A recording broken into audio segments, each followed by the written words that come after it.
Tonight, more fallout from the canceled fireworks shows at cities across the Ozarks. AM Pyrotechnics accused of taking money to put on big displays and not coming through. On your sides, Francis Watson joins us to explain what state investigators are doing to make things right. Francis. Yeah, that's right, Steve. Emily, communities say they were left in the lurch after the Southwest Missouri company stopped responding to their calls. Aaron Mayfield with AM Pyrotechnics tells me there's more to the story, but he's limited on what he can say because the company is going through Chapter 11 bankruptcy. Still, attorneys general in 2 states are investigating. It's the 250th anniversary.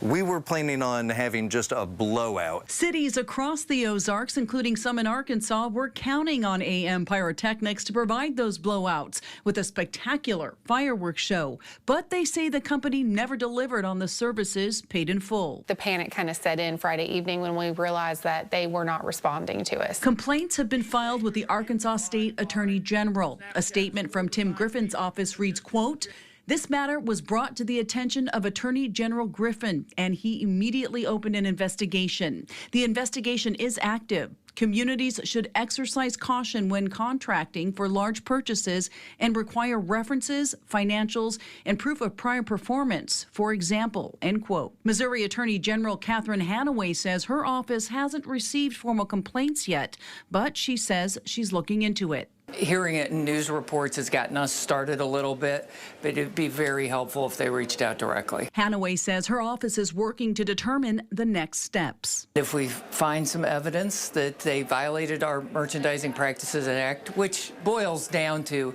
if they made a promise and didn't keep it, we have the ability to go after them. Aaron Mayfield, owner of AM Pyrotechnics, declined our request for an interview at the advice of his attorney, but did send us this statement about the Arkansas Attorney General's investigation that reads in part, quote, "Not all Arkansas displays were canceled, and the inquiry should not be characterized as a finding of wrongdoing," end quote. But for those without the sparkle they'd hoped for, this 4th of July was a bust.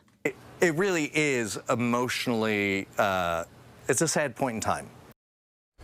Aaron Mayfield tells me when the dust settles and this is resolved, he'd be glad to tell us more. But for now, you can read his entire statement in this story on KY3.com. Steve. All right, thanks, Francis.